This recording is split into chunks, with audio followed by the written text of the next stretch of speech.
What's going on? What's going on? What's going on? How y'all doing? What's going on Facebook? What's going on 10-minute upload of a pre-recorded live TikTok until Monday. And then what's going on Instagram? How y'all doing? How's everybody doing on Instagram? I'm waving at you guys.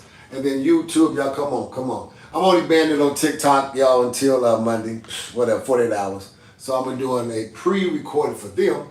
And everybody else, you guys get a chance to see me live. So come on to Facebook, come on to Instagram, come on to YouTube, and let's talk about some things. It's going to be talking about making sure that as I'm detaching from certain situations and certain people, that I do it the right way. Because sometimes we think we're letting go while we're going forward, but sometimes we're still reaching back like we're still in a relay race. And the only bad thing about that is, if you do not let go of what you're trying to leave, it's going to end up becoming a repeat to your future.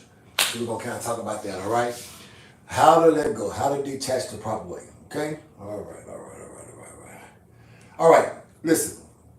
Also, too, I'm kind of doing like a little hanging out and everything, just enjoying myself. I heard something today that was very, very, very educational, but also kind of disturbing. And that is sometimes the history of other people, be it black or Indians, of other culture that have suffered at the hands of white people, is not always something that we who went through it we purposely want to keep being reminded of it. You know, some people call it the American history. Some people call it the Revolution. Some people call it the Civil War. Some people call it artifacts. And they say memorabilia, something that you remember in that area. You have old petticoats. You have old bullets and guns and swords. Sometimes you have old uniforms called the KKK uniforms. And sometimes you have the old uniform called the slave chains. And some of that stuff, as it depicts about a moment in our history that some people were very proud of creating, while others had to suffer to create it, it wasn't cool. I mean, I understand about museums, I understand about artifacts, I understand about all of the things of trying to preserve history, but why do we always got to preserve at the suffering or at the hands of other people? And the reason why I'm saying that is because I went to our Indian museum that we have, and hands down, it's better than any museum that I've ever been to. The Dinosaurs Museum, to the museum in Georgia with Martin Luther King, to the museums overseas in other countries. I got a chance to go to Okinawa, Oahu, Japan, and different other places, and kind of walk around and see their artifacts and things that they hold dear to them. And hands down, the one in Oklahoma, the cleanliness, the preservation, and then the information is just real. The people wasn't biting their tongue. One of the ladies said, and she meant what she said when she said this, while everyone else who's getting ready to tour this museum is going to be in awe of all the things that you're going to see, remember somebody had to lose something for you to be able to be entertained. Somebody had to suffer something. Do you not know that that bow and that arrow was really in the hands of somebody that had their life taken by someone who had a greater weaponry than them, swords and guns? And I don't like to always give the authority and power over to white people, because there was a time when they were suffering and they were going to slave, but they don't want us to know about that history. That's in the lost archive. So, you know, every culture, every color has had their time. But the most ruthless time that ever been in the history of time is how black people and people of color, especially in this land, once they brought us over from Africa over here, that we got treated and got devastatedly destroyed. And something that was said, think about that, for every culture that whites or people from England or people from France went in to try to fight over all these lands and all these places, what happened was those places had already had civilization, already had some kind of being, human being, already occupying that space. The next thing we see is colonization, right? So it already had civilization there, now we have colonization. For the French, and then for those that was England, as they fought the war to take over certain different properties and different lands. And here in Oklahoma, we're known for the big land run. We're running to go put stakes in certain parts of the land to say that this square footage is ours, but actually we had civilization that was already here in Oklahoma. Over 39 tribes were already here in Oklahoma. So before they did the land run, they had colonization, right? Then before colonization, there was a space, then there was civilization. Now, between civilization and colonization, there's this big, hideous space, because what happens is someone had to become devastated to be able to be colonized. Someone had to be destroyed. Somebody had to be captured. The land that once was other people is now being fought over by two colors and country that have nothing to do with this damn land here, but the ones that already existed. We had bow and arrows, you all, the size of no more than probably this big, because the prey that they was taking down back then were rabbits and pheasants, foxes, you know. Every now and then they would end up making a longer spear. They take down a buffalo, all right, to take down a deer. But it was mainly a wooden arrow, and you might have somebody who had made something out of a rock, or either something out of a piece of metal that they probably fashioned or found, and be able to file it down, to be able to make the hatchet, to be able to take down bigger prey. But in its first conception, before they got colonized by some people who had metal armor, also had bullets, and all you white folk that's coming on YouTube got something stupid to say, man, all of y'all can go suck one. I can say that now because I ain't banning me on none of these other channels. But at the end of the day, they had wooden arrows fighting against people who had bullets, who had armor, who had cannons, and they had gunpowder. And they also had metal fashioned weaponry to come against a colonization that didn't have to worry about that, because we were not, and even in Africa, we were not people, Indian people from America, and also African people were not people of violence. We had violence among ourselves tribally, but we also knew how to come together and work together to say we're not trying to wipe out a whole nation. We have our peace, y'all have y'all peace, everyone's at peace, just don't cross the line. When colonization came, colonization didn't give a damn about who had a peace, they wanted it all. And in doing that, there's a space between civilization and colonization, which is called eradication. They eradicated a group of people just to get their land, to be able to say we are ownership of it. Some of them then went and captured some of the artifacts, the pottery, the necklaces, the clothing, and they was able to sit there and take these things and put them in preserved places. And even with the Indians, the sad thing was a white man who went throughout all of the United States, gathering up all these artifacts, where he made himself had to be the person that everyone had to come to be able to either view it, see it, or buy it from him, that they might be able to keep some kind of remembrance of who they used to be. What the lady said, what the Indian lady said, while you all are looking at our artifacts as something to behold as a time that you did not get a chance to live, a time that you do not get a chance to remember, a time that has really nothing to do with your culture if you're not from this place, is our stuff that was supposed to be passed down to our people generationally, that now is sitting behind a glass for people to view it. And that's crazy. And yes, we paid tickets to go see it. It touched my heart so that I had to leave. I'm kind of no longer wanting to patronize people who have artifacts of a culture of people that they eradicated, destroyed, killed their women, killed their men.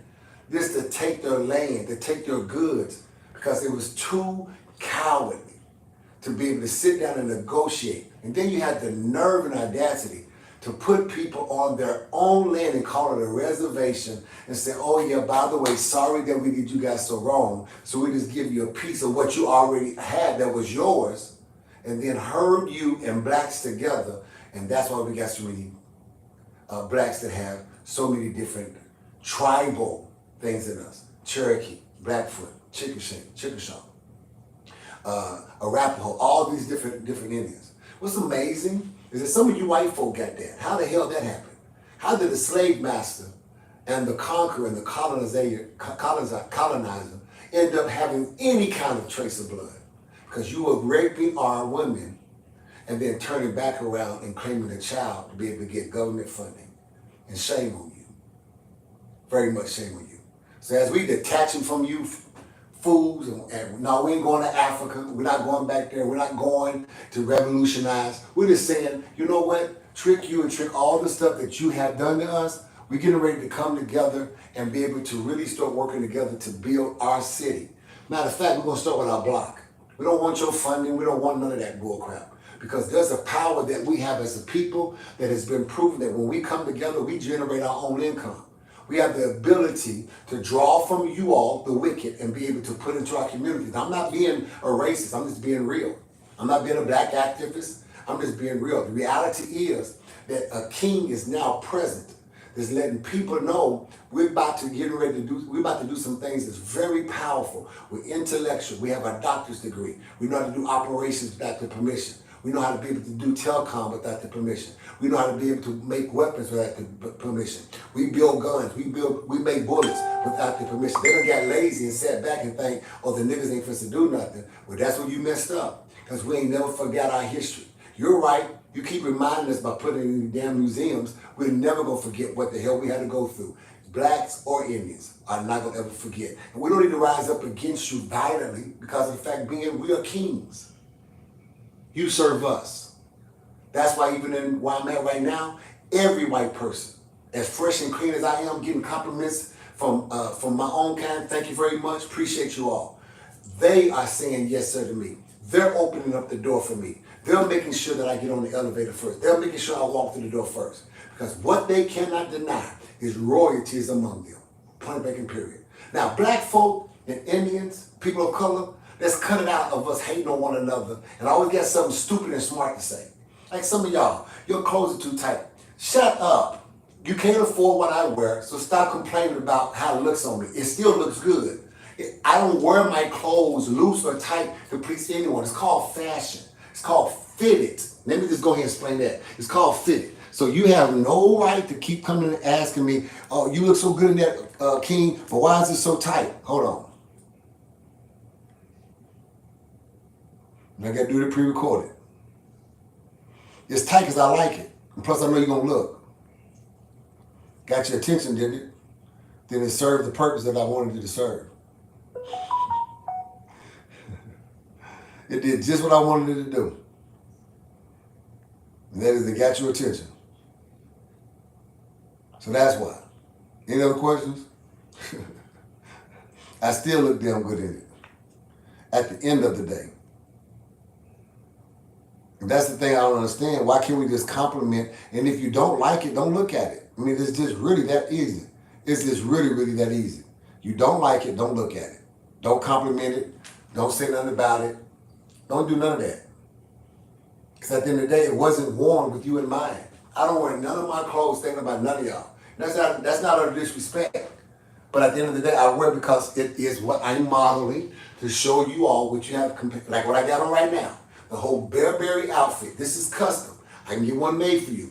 Very nice, very stretchable, very breathable. Looks real nice. Everything. I went on here and put it with some Bearberry shoes and a Bearberry hat. It look hella good. All right? This is loose, but the print's still right there. The print gonna always be there. I got a package. That's why. That's what y'all ask. Why you gotta show the print? Because I got, why, if you don't want to look at it, stop looking down. Lift your head up. What you mean? Why I got one? I'm supposed to have, I'm a man. Why you worried about what a man gave you a woman? I'm going around talking about, well, let me shut up. Why your camera toe so damn big? I'm glad it is. You did this, whatever I got on, it all looked nice. I never come out, I ain't gonna never come, I'm a king. I'm not gonna ever do that. So once you come together, instead of criticizing, once you buy it, buy something. Maybe if you bought something, I might just listen to you. But those who ain't buying nothing, I ain't got nothing to say to you. 90% of y'all that got something to say about how nice I looking out there haven't bought anything. Majority of my people that I still sell to is folk here in Oklahoma. I got all y'all online gonna act like you don't like Prada, Gucci, Louis, and all that. You still worried about if it's real or fake. Man, just buy the damn thing and enjoy yourself. That's what I don't understand. And you ain't that broke. You ain't that damn broke. You're gonna go to Michael Kors, I can get Michael Kors. Why would you pay for a price if I have hookup to be able to go to all of these different distributors and get from them? Because as good as y'all think I look, they think I look good also. That's why they give me backdoor access to be able to have what I want. Hello? Make it make sense.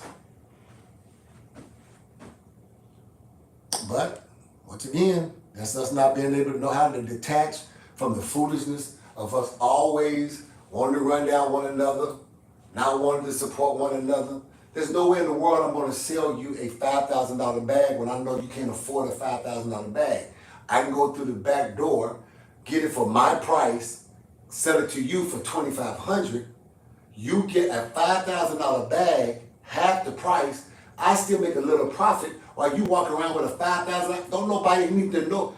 If anybody check you about how much you pay for your bag, check them fools. Don't knock them dead in the damn throat. That's why I'm glad I'm pre-recorded, because they can't do nothing about this part. But let go of that past, try to please everybody, try to worry about it, this real, is that real. Do it look good on you. That's all that matters. Because what is fake? I'm still trying to figure what is fake. If it's made out of material, and it's covering the body, and it wears on you well, what do you mean is it fake? Was that real Burberry? I don't give a damn if it ain't real Burberry. Is it material that go on my head and keeps it covered? I've been wearing this hat since I bought it almost 4 or 5 months ago. Just like I bought the Nike out of a Nike store, this hat actually is built even better because it's real Burberry. What are you talking about? But even if it's a knockoff, it's still a real hat. So y'all cut it out. And this is all lining up with the message tonight that I'm going to talk to you about now. Are you really detaching yourself from your past and the person and the people the proper way? Because when I thought about what that Indian woman talked about, that we don't come to museums and see it the way you guys see it. We see our artifacts that belong to our family, that belong to our people. Why don't you all get detached from the entertainment and attach yourself to how it is wrong to keep these things from who is rightfully theirs? And I thought about, damn, for real though, like that's serious. How many artifacts do they have in all of these museums of the era of slavery that belong to some of us? That stuff has value to our name, to what house we survived out of, that we came out of. Thank God that everybody didn't get slaughtered, because you wouldn't be here. So the stuff that your grandmama and your great-great-grandmama and your great-great-grandfather had, where's those artifacts at? When slavery got banded and slaves started running from the slave house and going north and all other places, what's some of the stuff that the white folk that gathered now in the museum talking about, yeah, this belonged to slave and this belonged to one of the slaves. No, that belonged to your family that has value. People are paying millions of dollars to watch the chains that once was on one of your grandfathers that made it out of slavery. That now you're here free with a doctorate degree, but your people's stuff is being on display. They displaying the suffering of your family. And you don't care about that? We really don't. We really don't. All we sometimes think about is ourselves until ourselves get into some major trouble. Now it's time for us to move on. We want everybody to help us. But my question is, when you move on, do you really let go of your past? Do you really go of the pain? I know some of y'all say, well, I let go to a point that I don't got time to find out. No. To let go is sometimes to recover what is rightfully yours. To be able to let go of all the suffering. Do you not know one piece of the artifact will cause you to become $1 million overnight?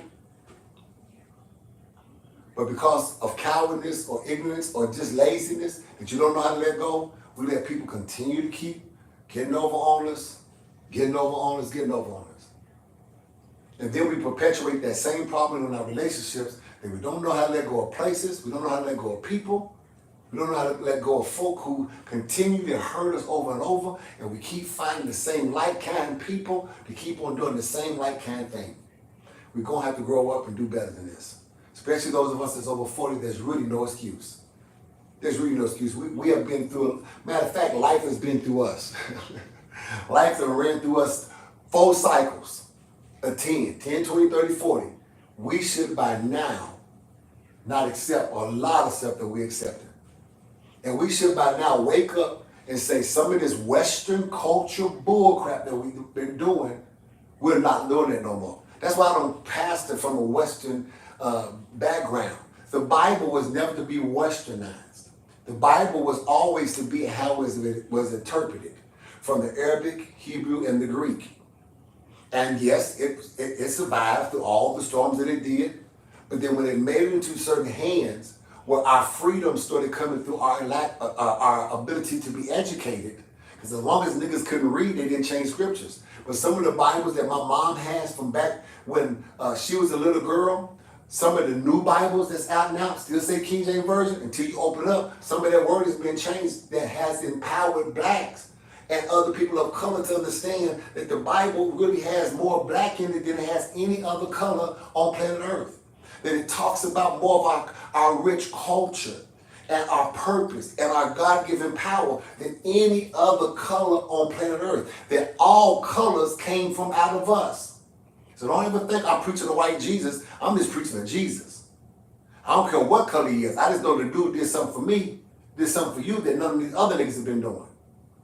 So that's the approach all of us pastors ought to preach from, is from a place and a standard that we're not going to westernize the Bible, because the Bible is not from the Western culture. We're not going to westernize our children to make them think that they got to sit here and be second class, because we're not westernized people. Even those of us that got Indian, I have Chickasaw and I have a Cherokee in my life. I'm not buying into putting my kids on just a reservation and they still have to bow to master. The devil is a lie. We ain't bound to nobody. We don't want our 40 acres and we don't want a mule. Damn it, I want a jet and I want that whole damn island. And we're going to get, trust what I tell you. Trust what I tell you. You'll see it. You'll see it. And I'm seeing some of these little trolls on on YouTube. I ain't even really paying attention to you, because you know what happens when it pops up, it disappears. I just see there's a lot of activity over there. And most times there's a lot of activity, and some little white boy in the goddamn basement doing something real nasty to yourself because you can't get no woman to do it to you. So go on back to your business, boy.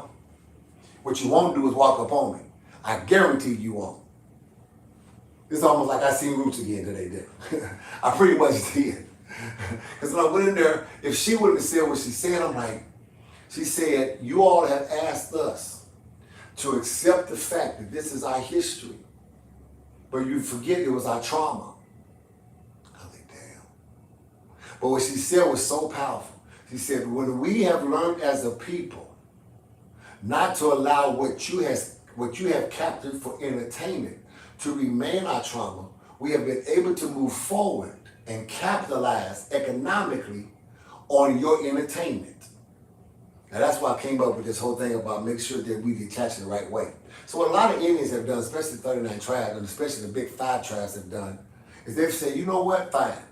We're not going to fight you guys no more. What we're going to do is go ahead and let your entertainment be your entertainment, and we're going to tax your tail. Because now that the government has passed so many laws on behalf of Indians, they got so many rights, they're rich as hell. Let me tell you one culture that's richer than white folk is Indians now. Oh yes, most definitely. Because guess what? All the white folk take their hard-earned money and go to every damn casino in Oklahoma, which is owned by Indians.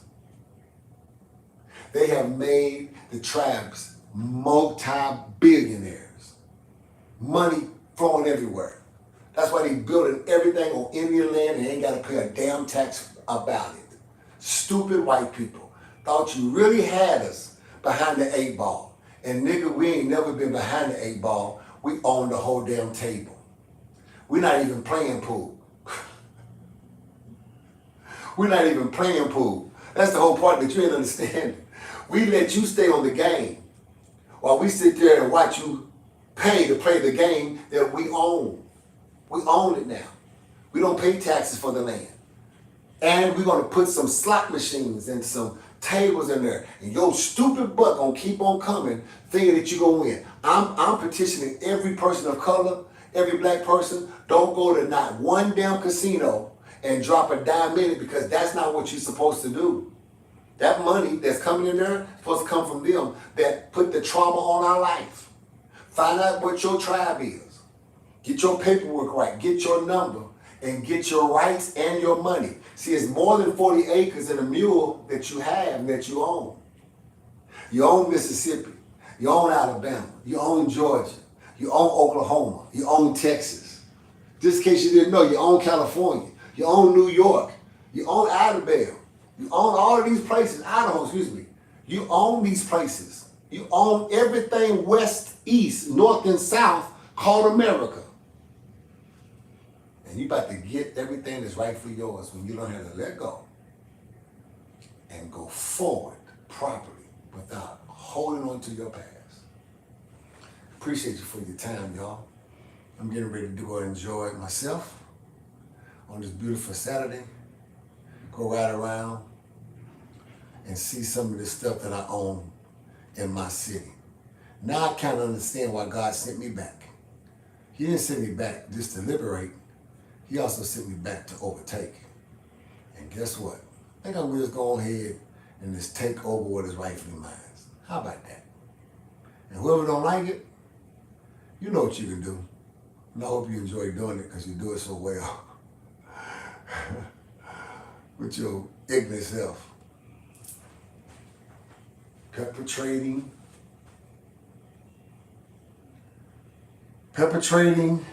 what always try to keep us behind is ignorance.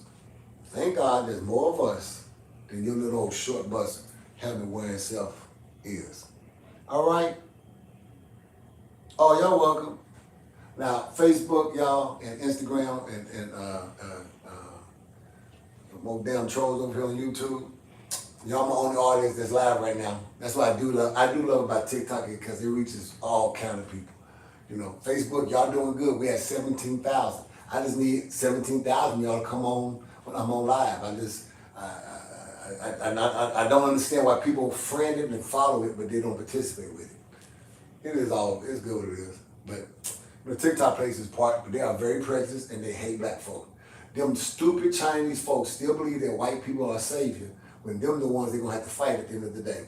Them the ones that have to worry about bombing them. Ain't no black nigga sending a missile nowhere. Not that we don't know how to build one, we don't need it. You do you, we do us. We cool. That's how we do things.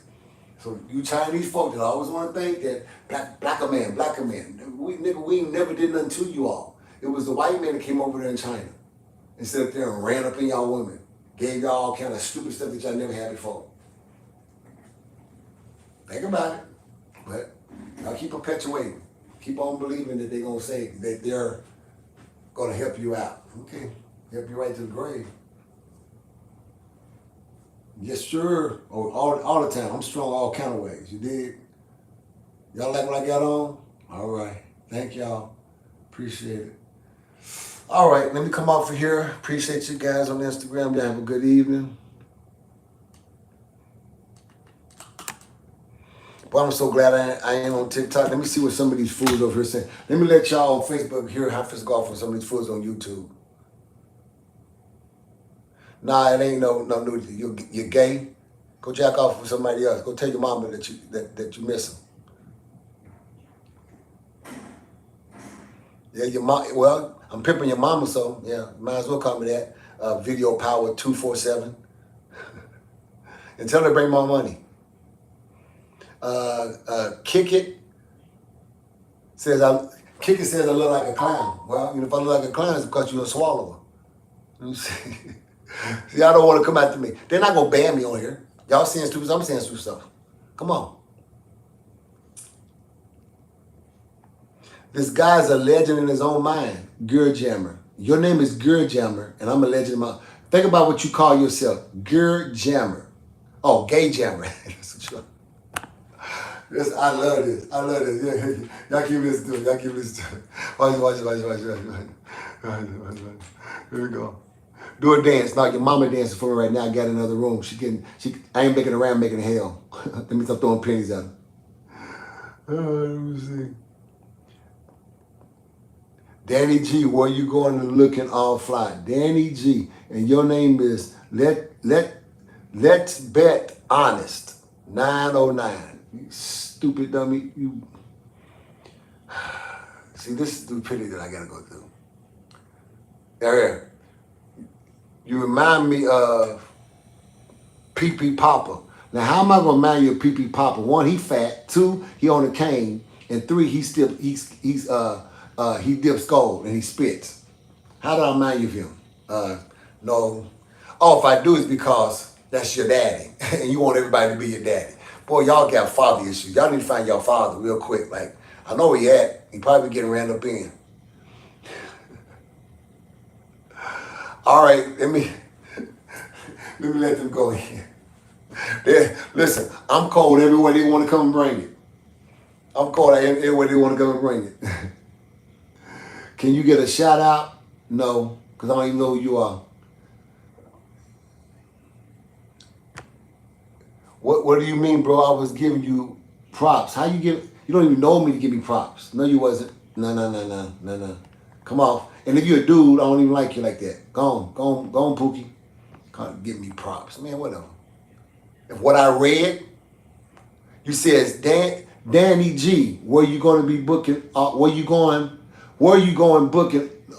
First of all, you said where you? Oh, it says look. I'm sorry, looking all fly. Dan G. Think about what you said. Dan, I'm King. I don't know no damn Dan G here. So you call me some other nigga. So how's that giving me props? Somebody I look fly. Cause you put on there at the back end, I look fly. You know, if you know me, you know what to call me. So go on about yourself, bro. Yeah, justify yourself to somebody who like you. You ain't gotta be on my live. I don't even like YouTube like that when it comes to those comments. Cause y'all all cowards. You ain't gonna never walk up on me. I swear to God you won't. You see how I can talk YouTube? Now little old sensitive TikTok, we talking content of hurt, harassment, and harm. No, listen what they saying to me. I'm patting back on them. And thank you YouTube for being sensible enough to let niggas be niggas. Bye, YouTube. I don't get a check from y'all anyway.